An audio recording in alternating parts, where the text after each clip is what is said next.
TV9 मराठीच्या या विशेष कार्यक्रमात आपल्या सगळ्यांचं स्वागत। लाल किल्ला कुणाचा हा सगळ्यात महत्त्वाचा प्रश्न आहे आणि तो निर्णय प्रत्येक लोकसभा मतदारसंघातील मतदार घेणार आहे। मी गडचिरोलीमध्ये आज आहे आणि गडचिरोलीच्या मतदारांचा नेमका काय कौल आहे हे आपण पुढचा 1 तास जाणून घेणार आहोत। महाराष्ट्राच्या नकाशावर नक्षलग्रस्त जिल्हा म्हणून गडचिरोलीची ओळख आहे, त्यामुळे विकास झालेला नाही, परंतु या विकासासाठी इथल्या राज्यकर्त्यांची सुद्धा तेवढीच जबाबदारी आहे, त्यांची निष्क्रियता सुद्धा तेवढीच जबाबदारी आहे। हाच आरोप गेल्या अनेक वर्षापासून होतोय। अनेक प्रश्न आहे, शेतकऱ्यांचा प्रश्न आहे, आदिवासींचा प्रश्न आहे, या सगळ्या प्रश्नावर आपण जाणून घेणार आहोत। महाराष्ट्राच्या मनात काय, गडचिरोलीच्या मतदारांच्या मनात काय। आपल्यासोबत मान्यवर पाहुणे या ठिकाणी आलेले आहे। नामदेव उसंडी गेल्या वेळेस काँग्रेसचे उमेदवार होते लोकसभेसाठी, नेते आहे, कदाचित यावेळेसही त्यांचा नंबर आहे। बाबुराव कोहे या ठिकाणी भाजपचे नेते या ठिकाणी आलेले आहे। विजय शुंगार पवार सर शिवसेनेचे नेते या ठिकाणी आहे आणि प्रकाश ताकसांडेजी राष्ट्रवादीकडून आलेले आहे। या सगळ्या मान्यवरांकडून आपण मत जाणून घेऊया। हे गडचिरोलीचे मतदार आहेत, तरुणांची मोठी संख्या आहे, कारण की तरुण निर्णय घेणार आहे। या 2019 मध्ये होणाऱ्या लोकसभा निवडणुकीत नेमका लाल किल्ला कुणाचा असेल तरुण ठरवणार आहे। सगळ्यात महत्त्वाचं आजची सगळ्यात मोठी घडामोड आहे की प्रियंका गांधी यांनी सक्रिय राजकारणात आज प्रवेश केलेला आहे। पूर्व उत्तर प्रदेशची जबाबदारी त्यांच्यावर सोपवण्यात आलेली आहे आणि या मतदारांना विचारूया नेमकं त्यांचं काय मत आहे याच्यावर। मी प्रश्न विचारतोय की प्रियंका गांधी यांचा राजकारणात सक्रिय प्रवेश झाल्यामुळे नरेंद्र मोदी यांची डोकेदुखी वाढणार आहे का? किती लोकांना वाटतं किती लोकांना वाटतं की डोकेदुखी वाढणार नाही प्रियंका गांधीमुळे? किती लोकांना वाटतं वाढणार नाही? काँग्रेसचे लोक आहे, यांना विचारूया काय वाटतं। नक्कीच येणाऱ्या काळात प्रियंकाजी बद्दल मी एवढंच बोलू शकतो, प्रियंका नाही वो आंधी है, दुसरी इंदिरा गांधी आहे। निश्चितपणे नरेंद्र मोदी यांचे डोकेदुखी वाढणार। नक्कीच गेल्या अनेक वर्षाची कार्यकर्त्यांची मागणी होती, काय वाटतं तुम्हाला? अनेक वर्षापासून बीजेपी सरकारला सगळी जनता त्रासलेली आहे आणि यापुढे गडचिरोली जिल्ह्यामध्ये काँग्रेसची सत्ता येणार आहे। सामान्य तरुण मागे आहे, माझ्या मतदार आहे, त्यांना विचारूया प्रियंका गांधीची एंट्री नरेंद्र मोदींना डोकेदुखी ठरेल? नक्कीच ठरेल ते डोकेदुखी। कशावरून वाटतं? कारण की त्यांनी सक्रिय आता भाग घेतला आणि ते त्यांचे जे आहेत आपले इतर तरुण मंडळी ते त्यांच्या मागे आहेत। नक्कीच आपल्यासोबत काही कार्यकर्ते त्यांना वाटत होतं, हा तुम्ही सांगा। प्रियंका गांधी सक्रिय भाग घेतल्यानंतर मोदींचा काही डोकेदुखी वाढणार नाही, कारण की त्यांचे जे मिस्टर आहे वाड्रा हे भ्रष्टाचारी आहेत। नक्कीच आणखी काय? हा तुमचं प्रियंका गांधी यांना अजिबात राजकारणाचा काही अनुभव नाही, काही नाही, ते फार्स आहे, त्याच्यामुळे अजिबात मोदीजींची डोकेदुखी वाढणार नाही, उलट या देशामधली जनता ही घराणेशाहीला कंटाळलेली होती। म्हणजे प्रियंका गांधीची एंट्री म्हणजे काँग्रेस जवळ दुसरा नेताच नाही, तर राहुल गांधी नाही तर प्रियंका गांधी, त्याच्यामुळे जनता अत्यंत सुज्ञ आहे आणि त्यामुळे काही फरक पडणार नाही। प्रियंका गांधी येण्यामुळे फारसा असा काही फरक होणार नाही।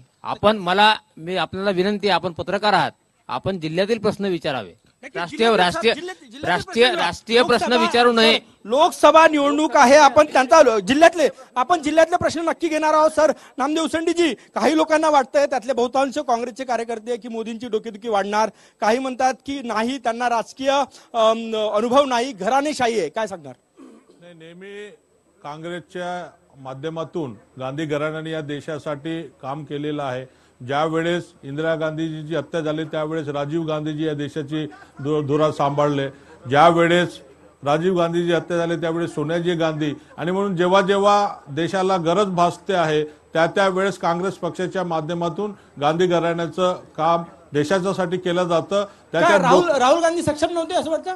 राहुल गांधीजी करतच आहेत, पण त्याच्या सोबतीला कोणाची डोके दुखवासाठी नाही, देशामध्ये एक चांगलं काम होण्याच्या दृष्टीने एक पाऊल उचललं आहे। मी राहुल गांधी यांचं अभिनंदन करतो। बाबुरावजी हे म्हणतात की मोदींची डोकेदुखी वाढणार प्रियंका गांधी आल्यामुळे। उत्तर प्रदेश सगळ्यात मोठं राज्य आहे, 80 लोकसभेच्या जागा आहेत त्या ठिकाणी। काँग्रेसकडे एका घराशिवाय काही नाही हे याचं उदाहरण आहे। काँग्रेसकडे दुसरा नेता नाही, दुसऱ्या घराला चान्स नाही, एकाच घरातला मुलगा, बाप, पोरगा, त्याच्यानंतर नातू, नातीन, याच्याशिवाय दुसरं काही नाही। काँग्रेसला दुसरं काही चालत नाही। दुसरी गोष्ट, त्यांचे मिस्टर भ्रष्टाचारात आता बेलवर आहेत आणि तशा व्यक्तीला पुढे करतात, म्हणजे आता हे तर तुमचा सर्वसामान्य माणूसही असं केला नसता। ज्यांचे मिस्टर जेलमध्ये जाण्याआधी बेलवर आहेत, जे वर्ष बेलवर आहेत वाड्रा जर भ्रष्टाचारी असतील तर त्यांना आजपर्यंत बेलवर आहे, जेलमध्ये का बेलवर आहे टाकलं नाही? सर, बेलवर आहे. 4 वर्षापासून काय करत आहे? तुमचं सरकार आहे म्हणतात, जेलमध्ये वाड्रा का नाही वर्षापासून टाकलं? सरकार आहे.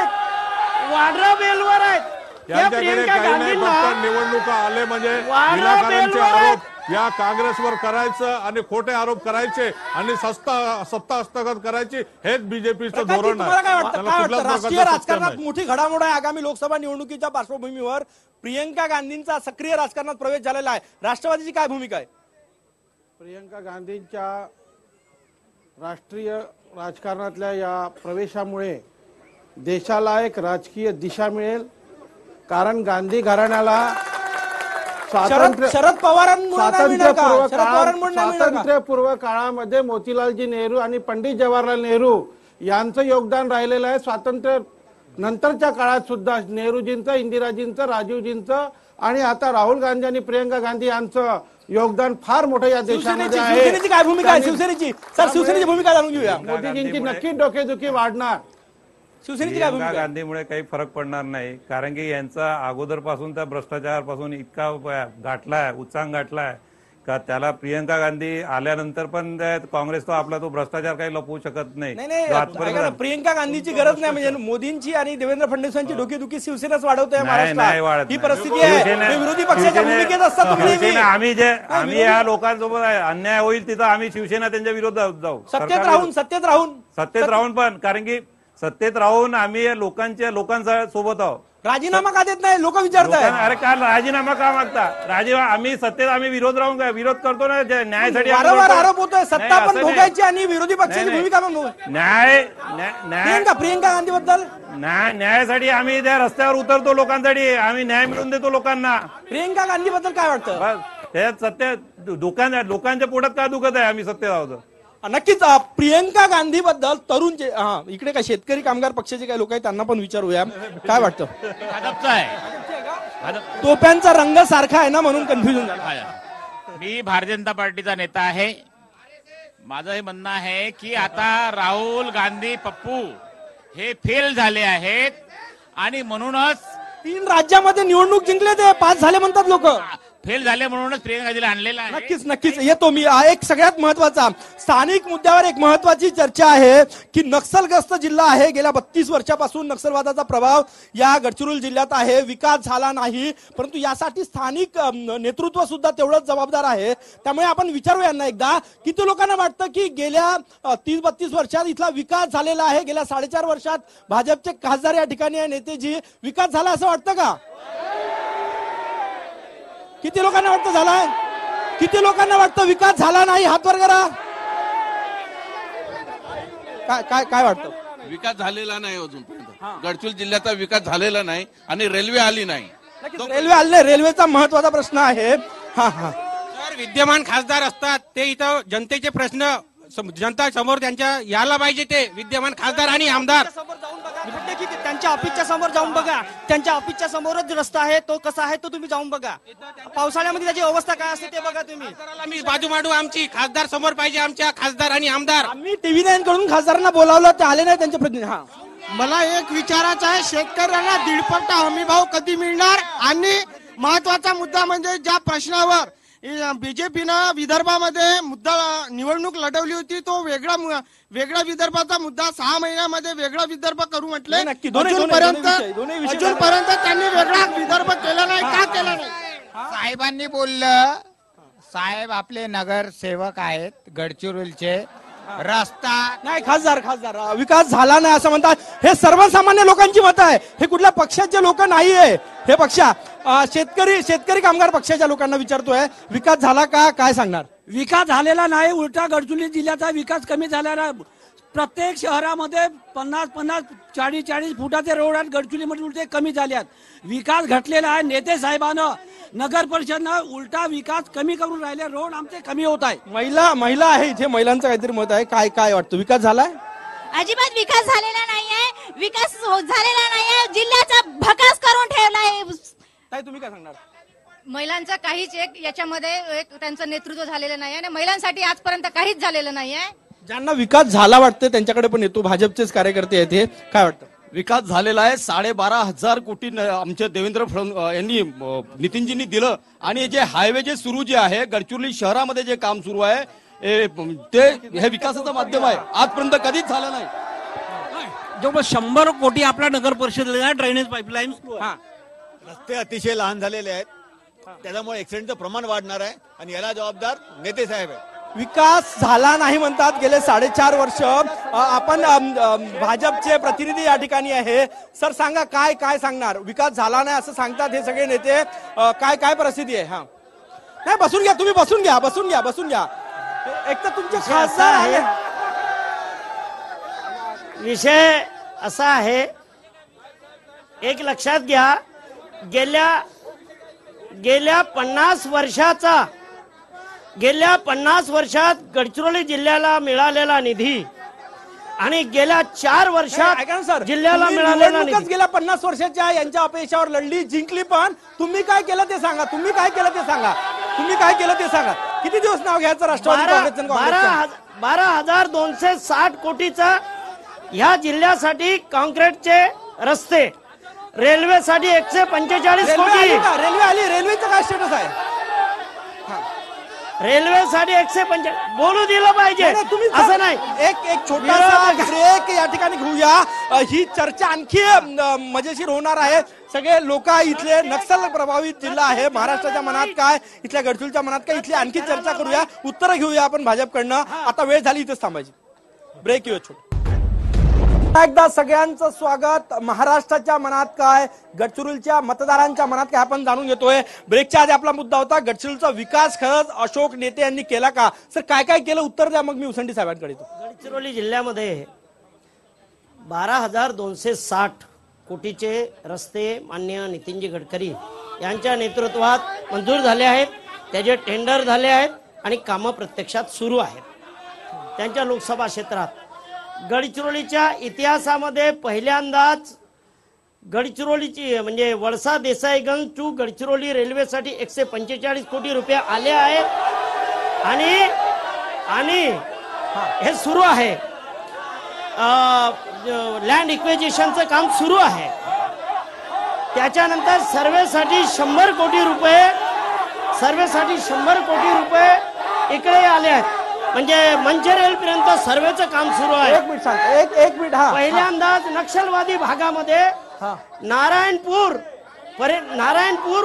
पर्यंत नॅशनल हायवे, इकडे लाहेरी, बिनागुंडा, नारायणपूर असा नॅशनल हायवे.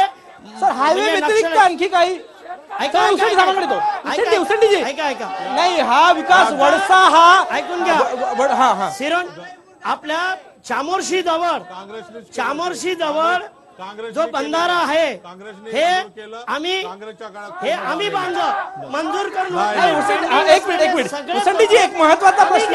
एक मिनिट सर, वडसा रेल्वे जे सांगतात, वडसा रेल्वे ही तुमच्या काळापासूनही प्रलंबित आहे. तुमचे खासदार होते यापूर्वी, 15व्या लोकसभेत तुमचे खासदार होते. गडचिरोली जिल्ह्याचा जो काही विकास 2014 पूर्वी जो झाला तो काँग्रेसच्या कार्यकाळाचा झाला. इथं गोंडवाना विद्यापीठ झालं, चिचडो सिंचन प्रकल्प झाला, इथं 100 खाटाचं महिला व बाल रुग्णालय झालं, गोदावरी नदीवरील पूल, आंतरराज्य पूल झालं. आणि जो काही या बीजेपीच्या 4.5 वर्षाच्या काळामध्ये यांनी ज्या अपेक्षा वाढवल्या होत्या त्यांची रेल्वे झाली नाही, यांचे 4 लाईन लेन झालं नाही, 1.5 लाईन लेन आहे. यांनी एक शाळा सुद्धा या गडचिरोली जिल्ह्यामध्ये बांधली नाही, एक दवाखाना बांधली नाही, काहीच काम केलं नाही 4.5 वर्षामध्ये. आणि म्हणून लोक म्हणतात या जिल्ह्यामध्ये विकास झाला नाही 4.5 वर्षामध्ये.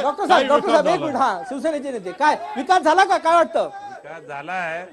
विकास झाला. उद्धवजी म्हणतात काही झालं नाही म्हणून. मागच्या 50 वर्षाच्या रेशोच्या याच्यात 4.5 वर्ष जे झाले आहे त्या याच्यात विकास भरपूर झाला आहे. विकास काही रगडलेला नाही, विकास सुरूच आहे. विकास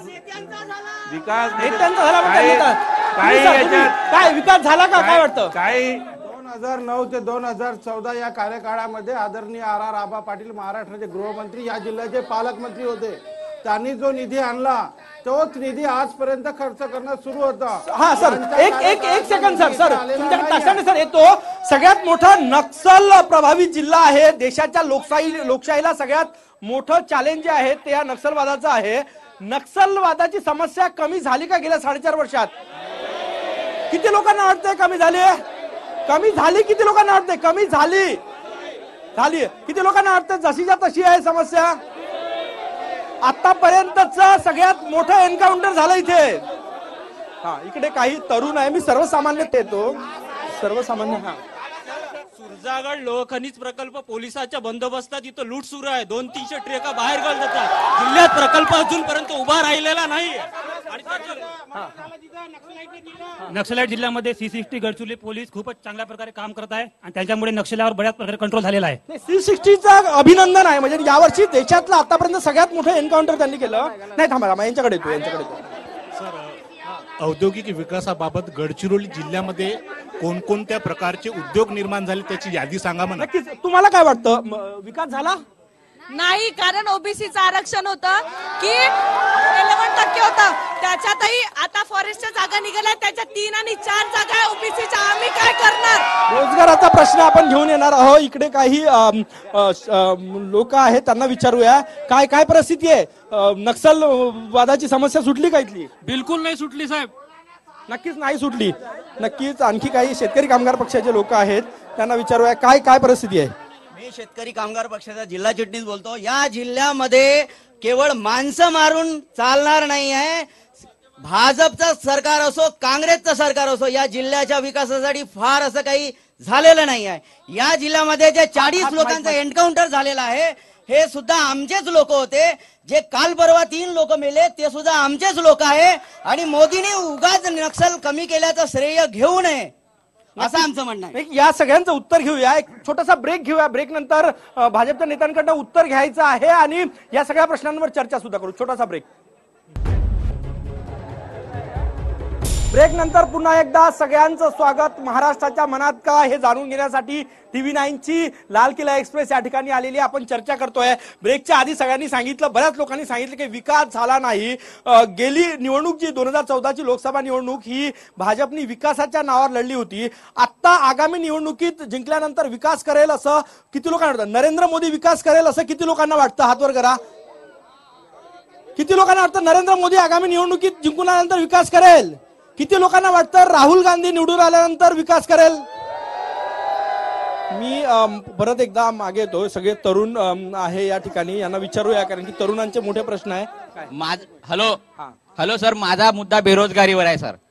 2008-10 बेरोजगारीचा प्रश्न सोडेल, राहुल गांधी की नरेंद्र मोदी? बेरोजगारीचा प्रश्न आहे सर माझा.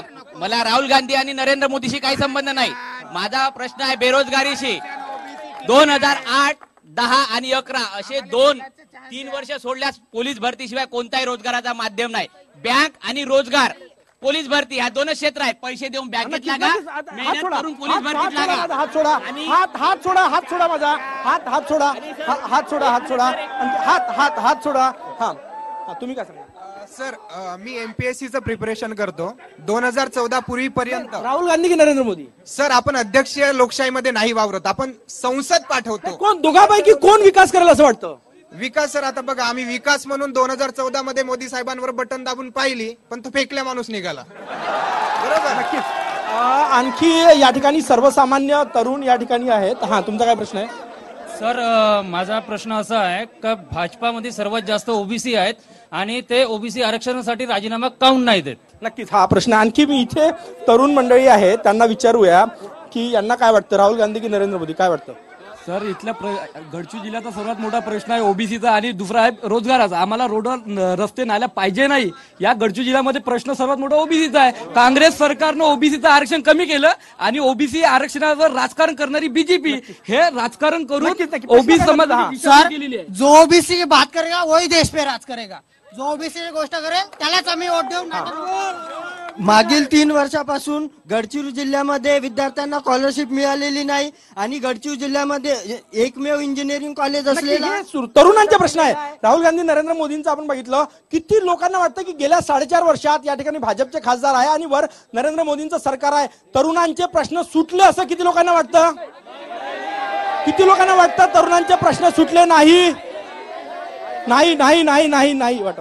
हा, तरुणांचे प्रश्न सुटले नाही, उलट प्रश्न वाढलेले आहेत.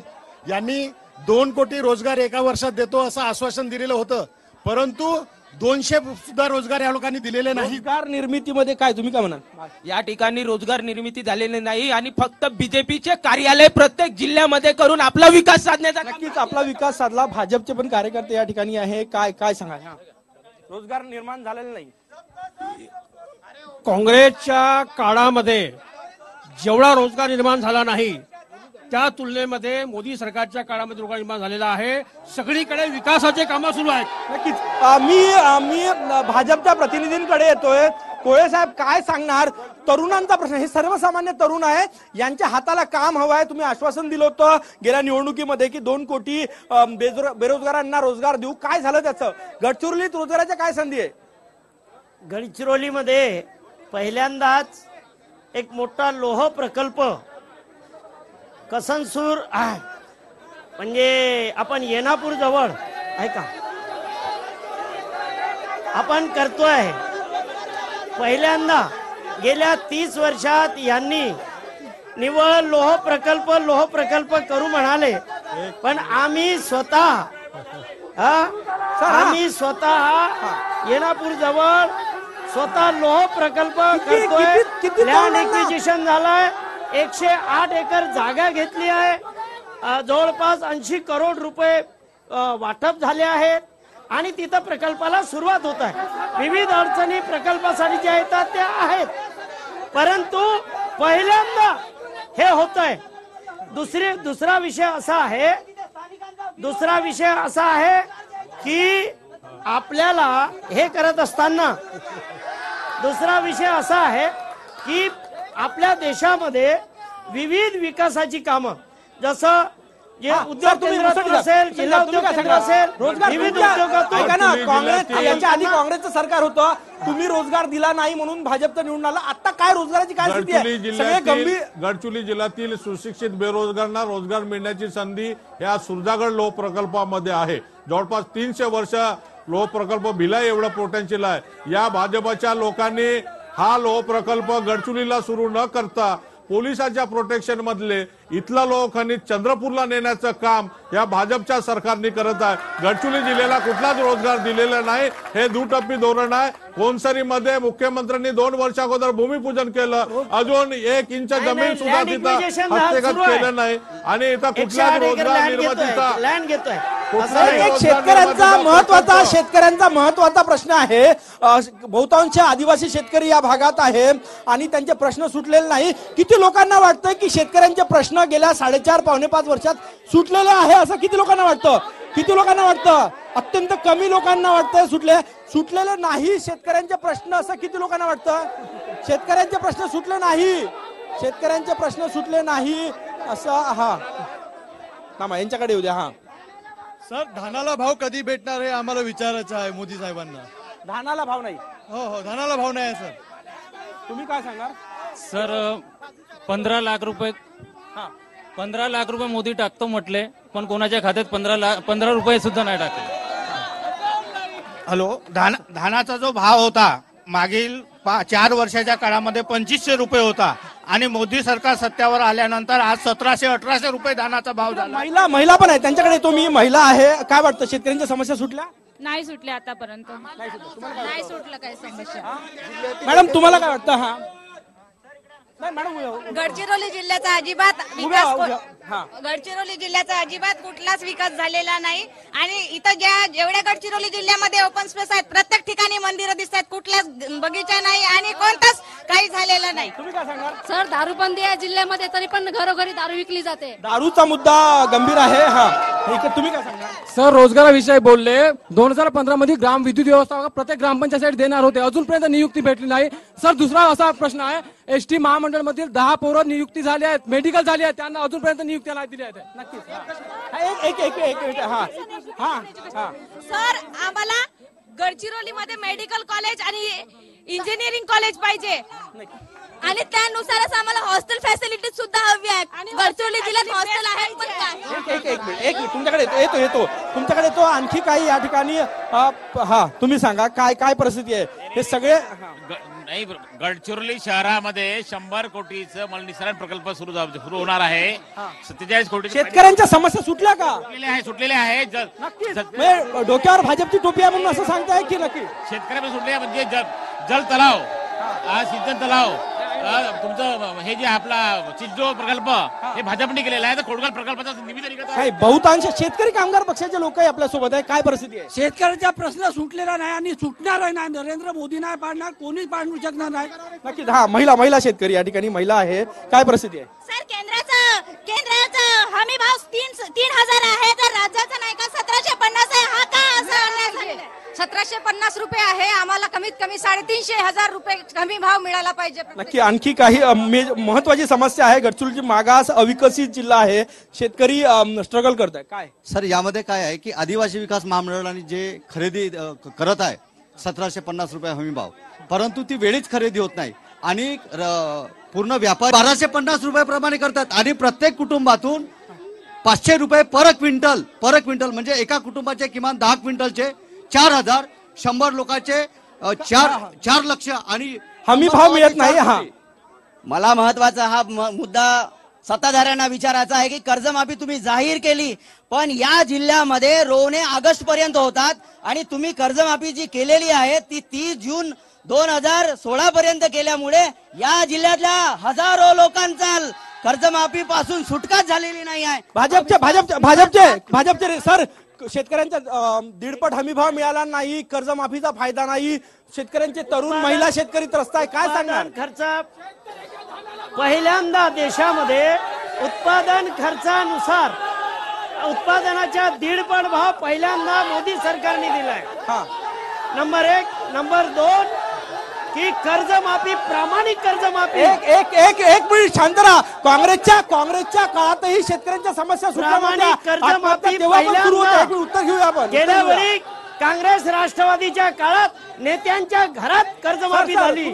तुम्ही काय केलं? यावेळी खरी कर्जमाफी प्रत्यक्षात झाली. यावेळी प्रत्यक्षात कर्जमाफी झाली, प्रत्येकाच्या अकाउंटवर झाली आणि प्रत्येक कास्तकाराकडे शेततळे उभारण्यात आले. प्रत्येक कास्तकाराला शेततळे, प्रत्येकाला एक मिनिट उत्तर ऐकून घ्या. प्रत्येकाच्या 5 लाखाचा प्रत्येकाचा विमा हा काढण्यात आला. बंधारे बांधण्यात आले. 35,000ची बोली प्रत्येकाच्या करण्यात आली. कर्जमाफी मिळालेली नाही. हे सरकार केवळ अभ्यास करत आहे. या सरकारच्या काळामध्ये फक्त डान्स बार सुरू झालेला आहे, बाकी एकही काम या सरकारने केलेलं नाही. काँग्रेसच्या काळामध्ये शेतकऱ्यांना 3,000 रुपये धानाला भाव होता पण मोदीजी आल्यापासून तो कमी होत गेला. आज 1600-1700 रुपये क्विंटल आहे. काँग्रेसच्या काळामध्ये सरसकट कर्जमाफी झाली होती पण या फडणवीस आणि मोदी सरकारच्या काळामध्ये शेतकऱ्याला लाईन मध्ये उभं करण्याचं काम केलं. शेतकऱ्याला कर्जमाफी दिलीच नाही, त्याला त्रास देण्याचं काम या भाजपच्या सरकारने केलेलं आहे. तुम्ही विरोधक आहात, तुम्ही विरोध करणार आहे. तुमच्या काळात पण या ठिकाणी आत्महत्या होत होत्या. सर काँग्रेसची सत्ता होती तेव्हा पण आत्महत्या होत्या. शिवसेनेची काय भूमिका आहे? कर्जमाफीवर काय? कर्जमाफी शेतकऱ्यांच्या समस्यावर काय भूमिका आहे? शेतकरी त्रस्त झालाय. इथला शेतकरी कर्जमाफी झाली नाही. काही बँकेत लिस्ट गेली आहे पण शेतकऱ्यांना मिळालं नाही.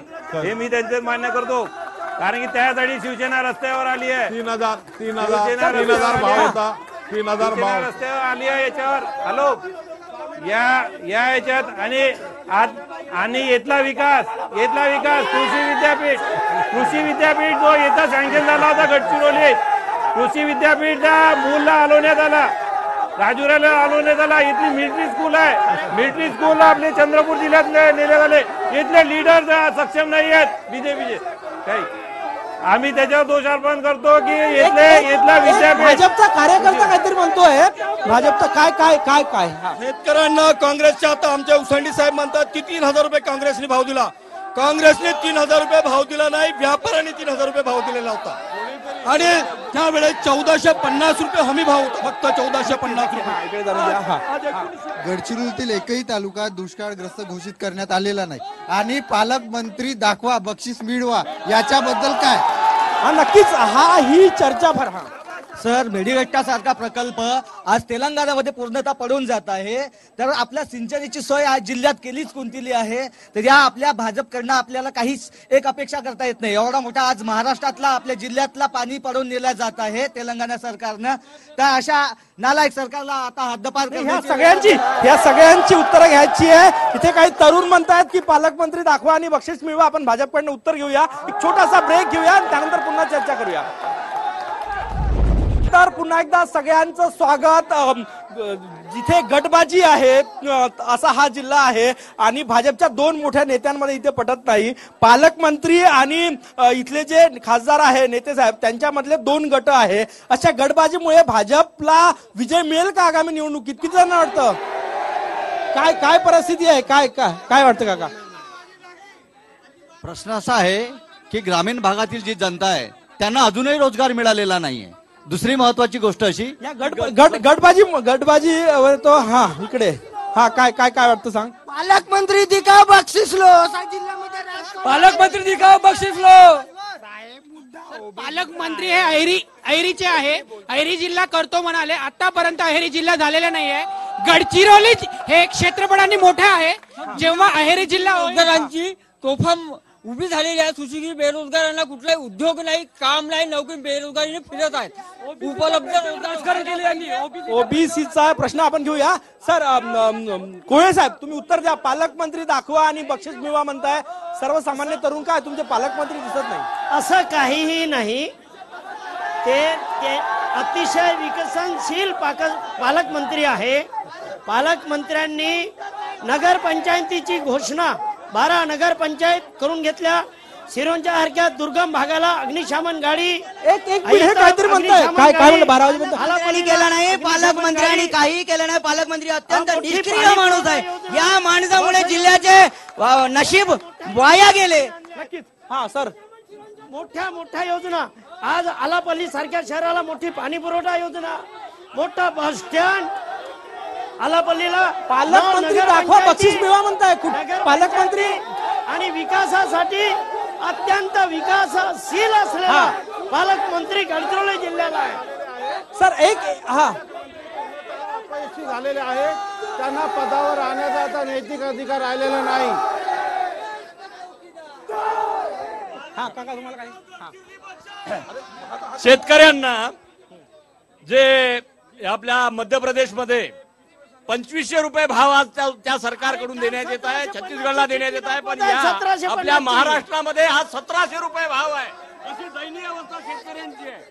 बीजेपी सरकारचा फक्त घोषणा देणे आहे. जसा का रेल्वेचा जसा मुद्दा भूमिकेत तुमच्याकडे सर काय प्रश्न आहे? इथे जर का नोकरीचे जर का उद्दिष्ट असतील तर 2007 मध्ये सुरजागड प्रकल्प हा तयार करण्यात आलेला होता काँग्रेसच्या काळामध्ये, जेव्हा की त्याला परिपूर्णता बीजेपींनी देण्यात आली. एक मिनिट. तिथून हा जो रोजगाराचा प्रश्न आहे तो सुरुवात होणार आहे. परंतु फक्त एवढंच आहे विषय, सुरजागडचा प्रश्न महत्वाचा आहे. हॅलो, सुरजागडचा प्रकल्प सुरू केले, परंतु आमचं असं मत आहे या ठिकाणी जे जमीन घेतलेली आहे त्या जमिनीवरती त्यांनी आपला प्रोजेक्ट सुरू करायला पाहिजे. नक्कीच सुरू करायला पाहिजे. इथल्या आदिवासींचं जीवन ज्या जंगलावर अवलंबून आहे तिथल्या वनोपजावर एकही मोठा प्रकल्प इथे नाही. माईक हातातून घेऊ नका, तुम्ही शांत बोला. सर, हे सगळे काँग्रेस आजपर्यंत म्हणतात काँग्रेसवाले की बेरोजगार रोजगार कुठे. मी 2012 पासून बेरोजगार आहे आणि बेरोजगाराची समस्या आता निर्माण झाली का 4 वर्षात? काँग्रेसमुळे निर्माण झाली आहे. 2012 सरकार बदलली पण परिस्थिती बदललेली नाही. मग ते भाजपचं सरकार असो की काँग्रेस राष्ट्रवादीचं उसळी सरकार, तुमच्या सरकारपासून ही परिस्थिती कायम आहे, अजूनही सुटलेला नाही प्रश्न असं म्हणतायत. सगळ्यात मोठं या ठिकाणी नक्षलवादाची मोठी समस्या आहे. परिवर्तन पाहिजे, बदल पाहिजे असं म्हणतायत. काही तरुण नक्षलवादाकडे जाण्याची भीती सुद्धा व्यक्त केली जात आहे. त्यामुळे असं म्हटलं जातं की सोच को बदलो तो सितारे बदल जाएंगे, सोच को बदलो तो सितारे बदल जाएंगे, नजर को बदलो तो नजराने बदल जाएंगे, कश्तियां बदलने की जरूरत नहीं है दोस्तों, दिशाओं को बदलो तो किनारे बदल जाएंगे. नमस्कार.